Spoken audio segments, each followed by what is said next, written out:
Di ko alam. Ay, umulan. Ay, nako, parang nasakloban ako talaga ng mundo kanina. Pero okay lang yun.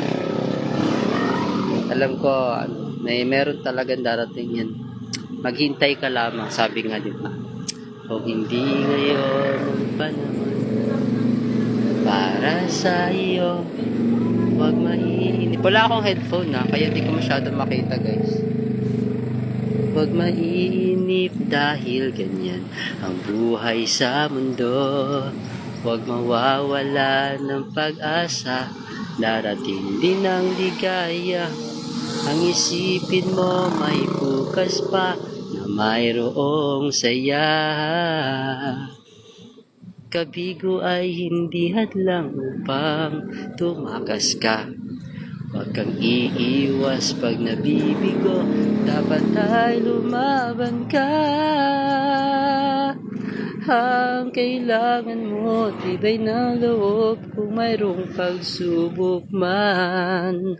Ang liwanag ay di magtatagal at muling mamamasdat.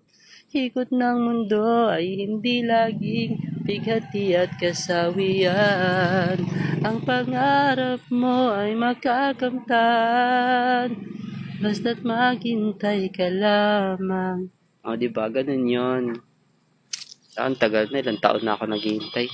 Akala ko nung bago ako sa TikTok yung ng ganun, okay na yun. Bumagsak rin Wala, ayaw mo naman mamilit sa mga ayaw sa'yo. Pero blessed pa rin ako kasi may mga iilan naman na nakakita sa akin. Na ayan, okay pa ako. Video-video ako ngayon, di ba? Thank you so much. And ngayon, etong week na to, na-realize ko na ang tagal kong parang, alam mo, nagsarado ka sa mundo, sa tao, tapos ang dami ko namang kilala. Unfortunately, nahiya talaga kasi ako talaga nung nahiya talaga ako sa mga nangyari. Kaya, tahimik lang ako all this time. And it's been years, siguro. Pero sabi ko, dapat pala open lang. Hindi man ako lumalapit, hintay lang tayo. Kasi, kwento time. Natutuwa nga ako kasi kanina pagising, meron nag-chat na, actually, ina-add niya ako. Parang ganun. Na dating kakilala at medyo kaibigan natin din na, bata pa ako nun Ngayon niya lang ako naalala. Tapos, yun lang, nakita ko kasi okay na taas na ng position nila. Kaya, natameme tuloy ako. Nahiya ako bigla kasi, for sure, kamusta magtatanong. Wala akong may sasabi, wala akong may pagmamalaki din Ayun, sinabi ko lang, nag-i-honest lang ako. Sinabi ko na hindi maayos. Pero wala akong sinabing kahit ano, yun lang. Sabi ko pag ready na. Kasi parang nangamusta siya tapos sabi, doon ako na-touch ang aga-aga. Naiyak ako na pasimple ba kasi how I wish I could say something. Tapos kagabi pa ako nahihilo Kaya nga basta ganun. Tapos gusto ko, alam mo yung feeling mo na parang gusto mo sumabog pero i-hold back mo siya kasi parang feeling mo hindi tamang tao, baka hindi tamang panahon, oras. Pero alam ko na yun, mabait tsaka okay naman yun. Yun lang kasi hindi ko kayang harapin nahirapan ako mag-explain. Alam ko for sure may explanation. Lahat kasi nangangamusta na yun, lagi mag-explain ka Alam mo yun, tapos hindi pa makontento pa nag-explain ka, may mga follow-up questions, so mahabang usapin. Tapos depende pa yon, di ba? Kasi, depende. Kasi syempre, iba yun noon, iba ngayon So parang gano'n. Tsaka for sure, hindi maniniwala yun na may nangyari sa akin or what, parang gano'n, di ba? Kasi, syempre, layo Pero okay lang, ito na yung totoo talaga ngayon So, tanggapin natin. Ayoko namang na-touch ako kasi out of nowhere, yun lang sinabi, di ba? Kamusta? Tapos sabi niya, if you wanted to talk to someone, andito lang ako. Doon ako parang na-touch kasi how I wish ganun kadali mag-explain, magsabi. At sana mahirap maghanap ng tao kasi hindi ka nag-explain tapos tanggap ka Alam mo yung ganun. Kaya tinignan ko, ang tagal ko nga nag-reply kasi nag-iisip ako talaga na alam mo yung parang pero hindi syempre maayos yung parang okay okay na sila eh. Ayoko mga abala pa, parang ganun. Ayokong, tsaka for sure di sila sanay kasi hindi naman ako talaga ganun. Sino ba mag-aakala na butas yung tsinelas ko tapos putik-putik ko yung pa ako. After all. Pero sabi ko okay lang. Basta simple lang, tahimik lang yung maghapon ko. Tapos lumabas lang ako dito, pero daan ako pa tong palayan. So nakaka-relax lang. So parang nagpa-flashback lang sa akin na kagaya nung kanta, di ba, maghintay ka lamang. Hanggang kailan maghihintay? Daming tanong. Kaya sabi ko, ang ganda dito sa view, pag tumitingin kang ganyan, para yung mga tanong tsaka yung pakiramdam mo, parang ang sarap ihagis dun, no? Ang sarap ihagis dun sa langit. Tapos, di ba, ang sarap iwagayway dyan sa mga palayan. Tapos wala naman tao, di ba, ako lang. So parang ganun. Hey, hello! Nandito pa ako. Nandito ako, nasan kayo? Malayo. Nakakahiya. Hirap mag-explain. Kaya tahimik na lang. Kaya happy naman ako sa mga pusa kasi hindi sila nagreklamo, hindi sila nagtatanong. Pero nandyan sila. Okay lang. Alam mo yung gano'n, no? Yung tignan mo, for sure, nakatingin sa akin yung ulap, nakatingin yung puno, nakatingin yung hangin, nakatingin yung pala, yung lupa. Dito ako. Sinusubukan ko. Nagtatry ako, lumalaban. Pero bakit gano'n? Parang hirap.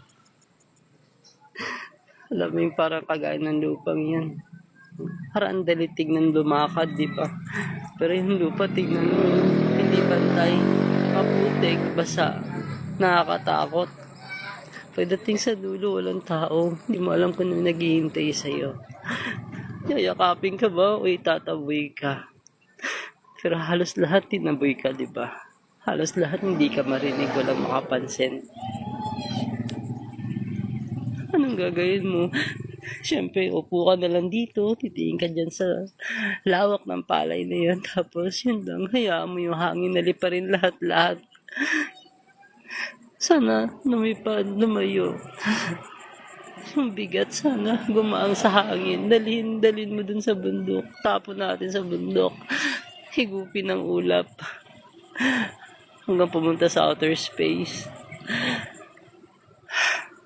Pero tingnan mo yung ulap sa dulo, makulimlim, di ba?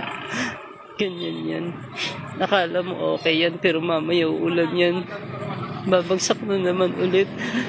Babahayin ka na naman. Malulunod ka ulit.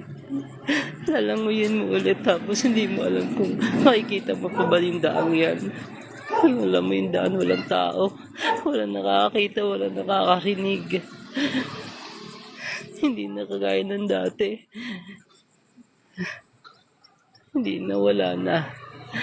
Kaya nga, di ba, parang kailangan mo na subukan ulit, pero mag-isa, tahimik.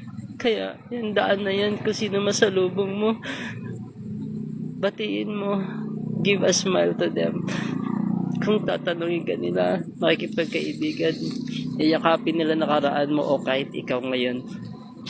Sana, di ba, may ganun, pero wala pa. Maghintay ka lamang. Hintayin natin. Sabi nila, daming tao sa mundo. There are a lot of fishes in the ocean. Pero sino doon, san doon? Sinong totoo, sinong hindi? Pag nakatingin ka pala sa bundok, nagiging makata ka, no? Diba?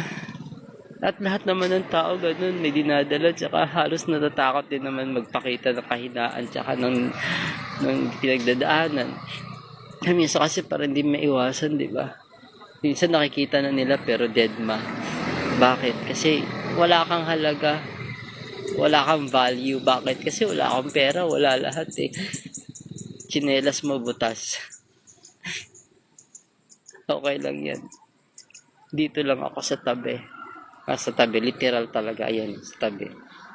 Corner to eh. Kasi at least pag sa tabi ka, kahit wala nakakita, makakasandal ka. Pero nakikita mo silang lahat. Ayan. Lahat sila nakikita mo. Masaya. May kasama. Halos parang walang problema. Ang lawak ng kinalalagyan nila. Ang layo na nararating nila. May mga chicken na yun. Kita niyo ba? Ang kulay puti gumagalaw sa lupa. Chicken o pato? Parang pato. Parang ganun. Ayun, nandun sila. Ang layo, ang taas ng lipad nila. Pero ako, nakatingala lang ako sa kanila. Nakatingin ako sa mga magagandang nakikita nila. Nararanasan. Na experience. Nakakaing masasarap. Alam mo yun. Pero yung pusa ako, ayun lang eh. Yung hindi ko yung pusa. Kung sabi ko hindi. Tilipas din to. Mamaya gagabi na. Another day naman. Ang mahalaga gumigising. At wala ka nararamdaman na sakit sa katawan. Ano lang eh. At least diba, kalooban lang yung masakit sa'yo. Yung isip mo lang, pero matitiis yun eh. Pero at least diba, nakakapaglakad ka pa. Ayun, nakapunta ako dito sa tabi. Kung saan ako komportable. Maingay ang sasakyan, pero tahimik ang panatag ang kalooban mo. Maingay ang mundo, pero tahimik ka dito mag-isang nanonood sa kanilang lahat. Diba? Hindi mo hinahangad na panoorin ka ng lahat, pero bawat galaw nila nakikita mo. And happy ka naman sa kanila. Happy ka naman. Ayun, happy naman ako nakikita ko yung magagandang tanawin. Sa likod ng mga tanawin, may mga tao yan. Mga tao nakatira. Ayan. Magkakasama. Buo. Kanya-kanyang ganap, kanya-kanyang interes. Pero hindi ko sila kilala. Hindi nila ako nakikita. Dito ako sa tabi. Ha. Ay nako.